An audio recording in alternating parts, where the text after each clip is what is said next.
Welcome here, guys. Welcome and welcome and welcome. It's amazing to have you here again. This time around, are you wondering why I'm bringing you here? It's because what I want to teach you right now is logo. And I really feel like I should bring you here where you can see a lot of things so that it better help you to visualize what I'll be explaining. So when it comes to logo, designing a logo for your business, for another business, quite a number of things are important for you to know. Actually, there are templates on Canva that's available logo, but you don't want to use the logo just exactly the way you met it there. You can decide to create your own logo from scratch. I'm going to show you both ways, but you must understand these very things about creating a logo. Before you create a logo, before you jump on Canva, jump on any other graphic design tool to create a logo, certain questions must have been answered. So you want to ask your client a number of questions. What exactly is the service they offer? What is the way they stand out? What is the experience they want to give to their audience or their customers? How do they want to stand differently? And a lot of other questions that kind of help you to picture what logo they have to create or they will need. Why do you think all of these are necessary in creating a logo? Because a logo is like the representation of a brand. Because looking at a logo, you should be able to see what these people represent. Looking at a logo, you should be able to feel something. Okay, so all these things are important for you. So before you also think of jumping on creating a logo, immediately sketch out the logo on a piece of paper.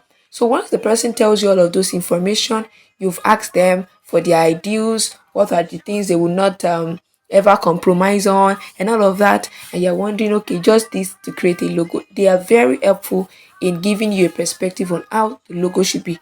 You see, some logos are really very simple, but a lot of thought, a lot of sketching, a lot of things has gone into it. You can go online, maybe on YouTube, and look for major logos and type in ideas behind this logo. You would see the idea behind the logo and you wonder, really, this small logo?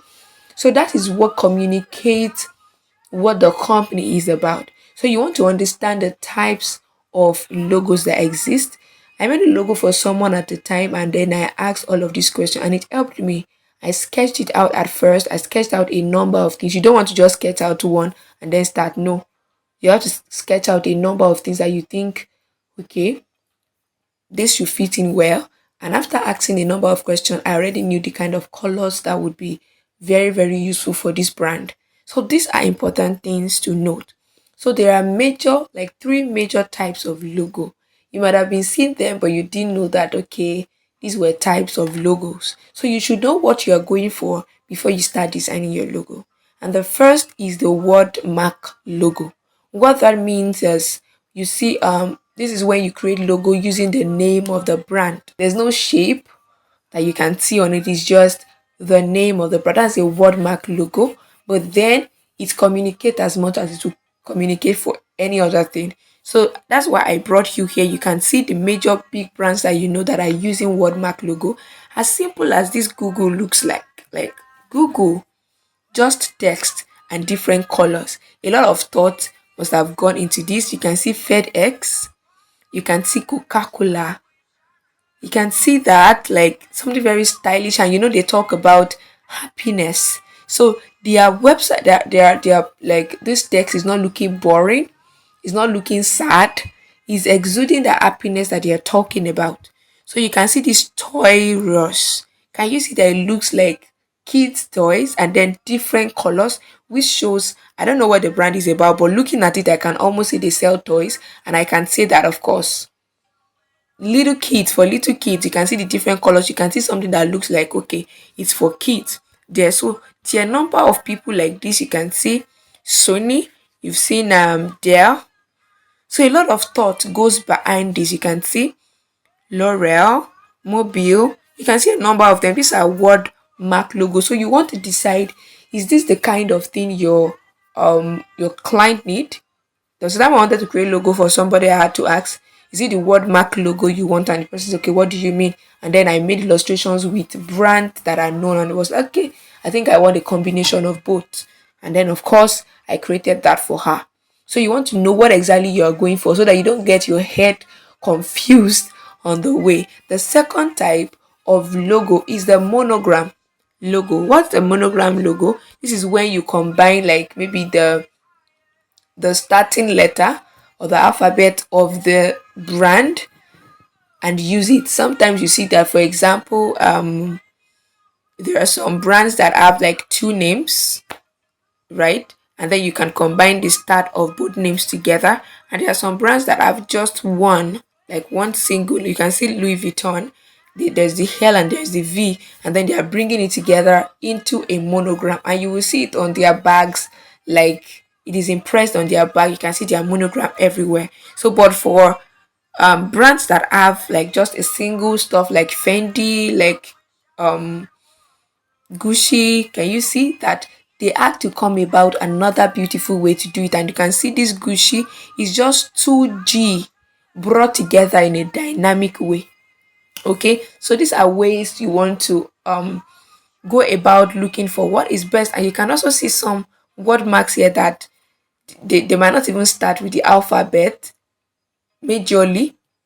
They might just be an alphabet that resonates with the brand that is being used. But most times it is usually the alphabet. You can see MP, you can see MC, and you almost can might not know that it is MC. So there are many brands that also use monogram. So you want to be sure is it monogram you want. You can see Volkswagen. Volkswagen is not here, but I just remembered Volkswagen also uses monogram. You can see the V on the W. It's a monogram, and you can almost identify it just anywhere. Okay, so the third type is the pictogram logo. So what does that mean? You're communicating using a picture or an image that kind of expresses what your brand means. Do you get that? Let's look at some images here. Can you see now that they are majorly um images or pictures that are used to communicate what a brand means? Can you see these ones? Can you see Apple? Apple is using apple with a part of it cut out. So these are really amazing ways to come about your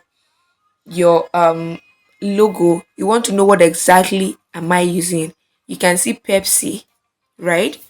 You can see this NASA. If I ask you now which of this part does it belong to, you should know by now that it belongs to the word mark. Okay, so you should be able to see logo right now and depict where they belong to. So most times when it comes to pictogram, it always have together with it the name of the company. So most times it's always together with it, but over time you would be able to recognize the logo when it stands alone, and that's the goal. So you want to know what exactly you want, what to represent your brand.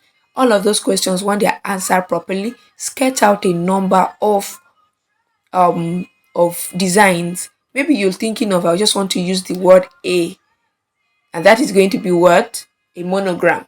You want to just use maybe the the the name of the brand is Allure, and you want to use the word A. Sometimes you want to look at, okay, can I combine two A's together? Can I? You just want to tweak those things and work around it in amazing ways and come up with something. See, e- especially if you have a thought, you just need to have a thought behind the logo you're creating. After creating logo for my clients, I send them the thoughts behind the logo, like I explain to them. And sometimes you also want to put it in mock-ups for them to see, okay, how would this look in real life after you create a logo for them.